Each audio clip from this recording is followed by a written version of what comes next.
switch your lights off for Earth Hour. Then go back to living off the backs of other people and fucking the planet for a buck. Social media and Twitter revolutions, making ineffective protests great entertainment and easier to shoot at. In the UK, Osborne's budget puts fuel in the tank of the economy, helping hard-pressed families drive to work, pay their debts for stuff they bought with money they didn't have so they can own shit they don't need, made in China by economic slaves they don't give a shit about in the biggest tyranny the world has ever seen. Hello, byproducts of agriculture. Welcome to the fucking news. I'm as much to blame as anyone else. Here are the headlines tonight. At 8:30 PM on Saturday, 26th of March 2011, lights will switch off around the globe for Earth Hour. Then they'll all go back on again and everything will be just like it was before. Except for the smug feeling of self-satisfaction experienced by millions, if not billions, of conceptual eco-warriors, who can now return to surfing the internet for organic, fair trade, chocolate solar-powered compost bins.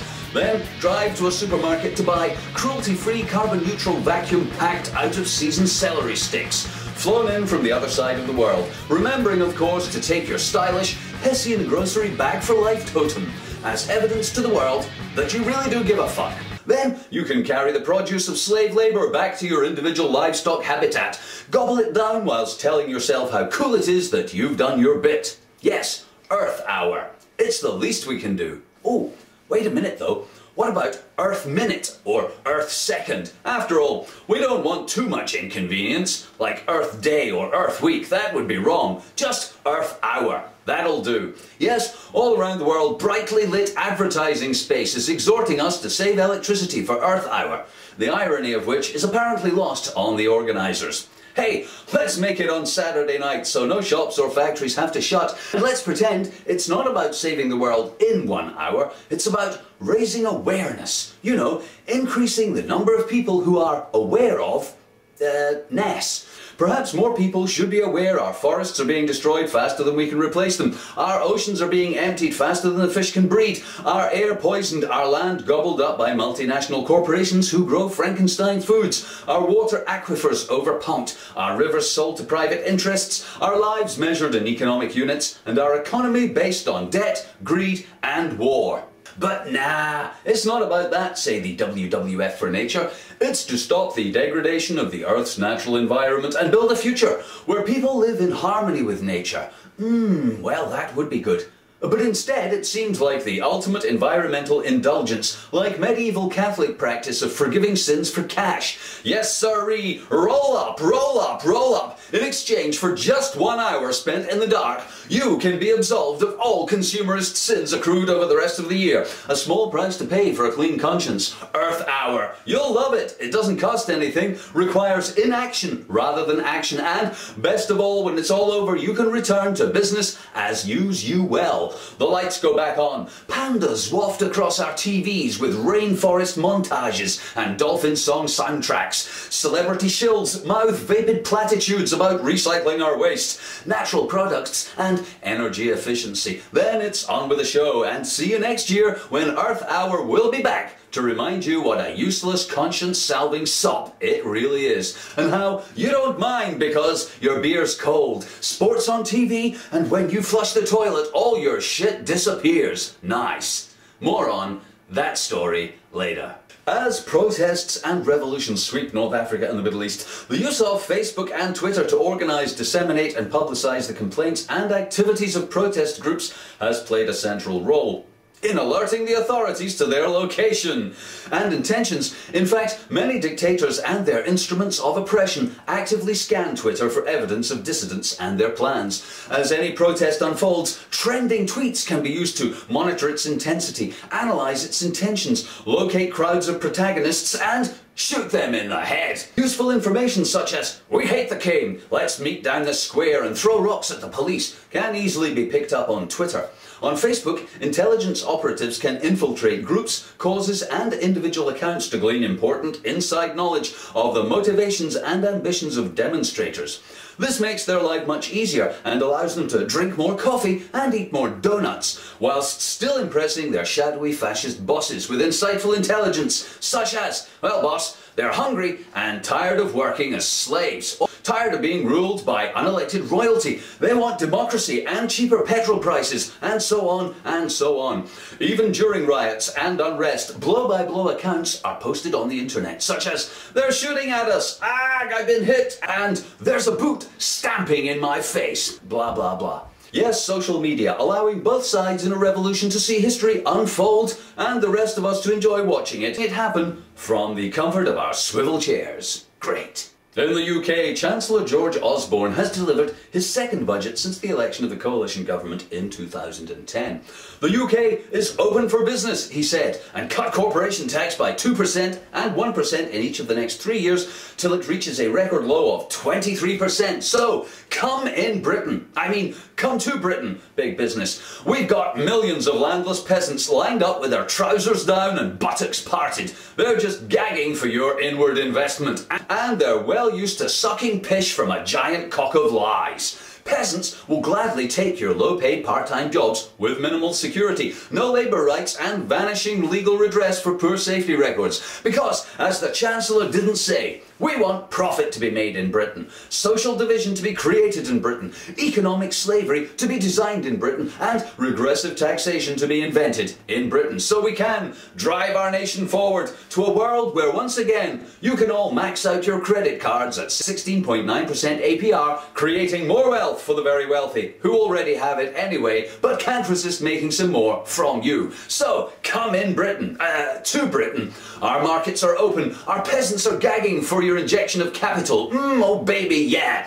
Inject your capital in my retail sector. Ooh, or come in my service sector. Oh, come to my service sector, where I show you good time. You want taxi breaky? I suck you long time, Johnny. Ah. Ineffective protests make fascist world leaders laugh in your face. Groundhog Day in the Middle East as bankers bank on banks still banking. In the UK, Libyan Foreign Minister Musa Kusa arrives for a spot of tea and sanctuary. Hello, Libyan defectors. Welcome to the fucking news. I'm leaving on a jet plane. Here are the headlines tonight.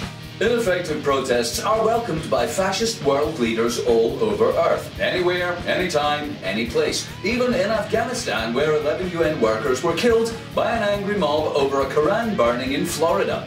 You'd think the occupation of their country and bombing of their civilians would stoke them up a bit, but hey, go figure. Anyways, the sight of large numbers of people complaining about their lot in public always puts a smile on our shadowy puppet master's face. It never ceases to amuse them when some movement or other springs up demanding change. And more or less of something or other. More jobs. They love that one. It's like watching hookers beg their pimps for a beating. Oh, or how about demanding cheaper food, or democracy, or free donuts, and a shot each in the president's swivel chair. Yes, get out there and protest for what you want. It's cheap and easy and requires no lasting commitment to anything at all, except shouting slogans and baiting your local forces of law and order.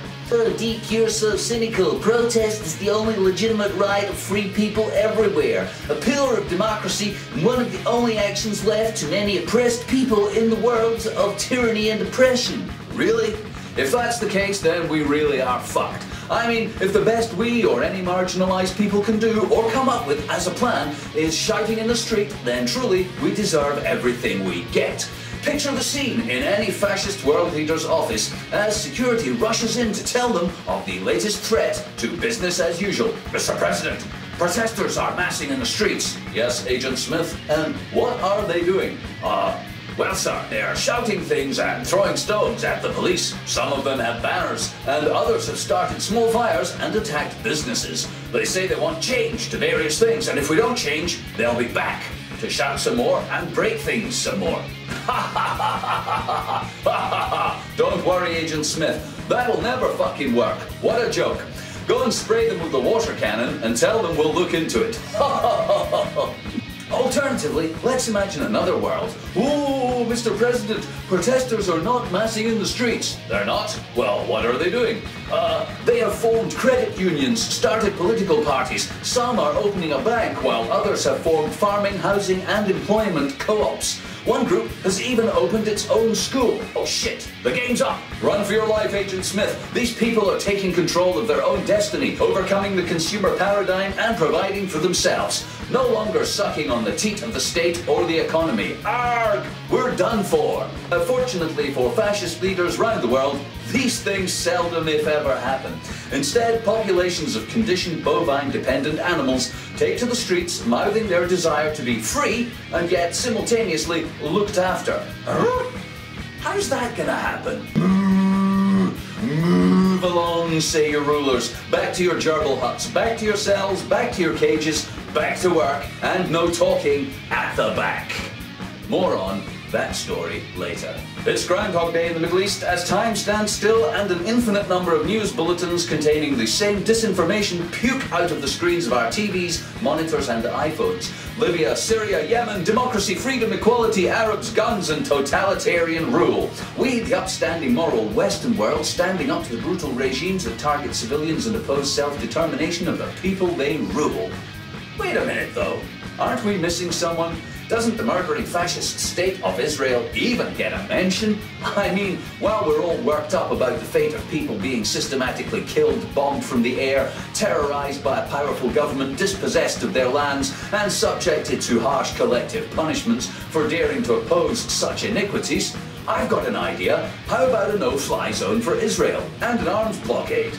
Freezing of their assets, and UN Security Council resolutions demanding they stop killing innocent people or we'll send the boys round. What's that? Oh, it's not the same. It's totally different. Oh, right, it's totally different. Dead women and children in Gaza.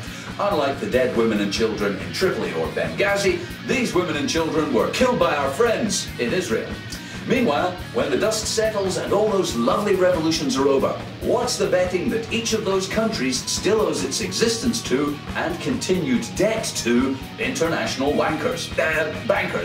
After all, once you've liberated your country from tyrannical rule, it's time to max out your nation's IMF credit card and devote all of your efforts to privatization and interest payments. Great. In the UK, Libyan Foreign Minister Moussa Koussa has surprised the government by arriving in a private jet for tea and crumpets, fresh from pulling the fingernails of rebels and paying mercenaries to shoot children in the head with British rifles. There is great speculation about the reason for his visit. Some say he's defected, a wily old dog who can see the writing on the wall. He's here for sanctuary and arrest from attaching electrodes to political dissidents. Go Nads. Some say it's a desperate act of negotiation by Mad Dog Gaddafi. As NATO warplanes reduce his army to dust, Mad Dog's looking for a way out, and Moussas is here to do the talking. Either way, there's the thorny question of what to do with him. Lock him up and try him for buying our weapons, killing civilians, or use him as a poster boy to encourage others to defect.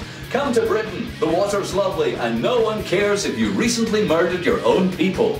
Nice. In a related story, oil prices have surged to a 2.5-year high on concerns about supply and a weaker dollar. Brent crude rose to $125 a barrel, gold hit a new record of $1,468 an ounce, and silver went to $40 an ounce.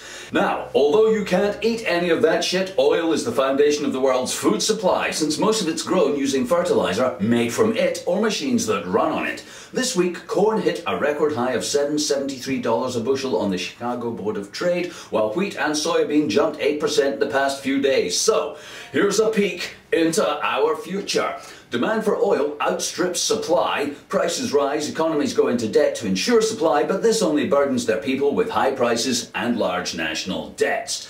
Prices continue to rise. Continents of people go hungry, except for those who can afford more debt / more oil / more or any food. Where people do get hungry, they get mad and blame their governments for getting them into debt and food being in short supply. Where there is food and money, people behave like it will last forever. Borrowing continues and debt increases. Eventually the debt's too great and bankers have to call in their loans. For shame, your country goes bust, bankers bail you out and tell your country how to live. Hello Portugal, Greece, Ireland, how's that banky rule working out for you? Soon nearly all countries are owned by banks and democracy's a fairy tale from the past. The people of Earth labour away, destroying the Earth to make rubbish to sell to each other to pay off the debt we all owe to the bankers. Meanwhile, we're all still hungry and there's still no oil left. All of this continues and the band plays. I sold my soul to the company store.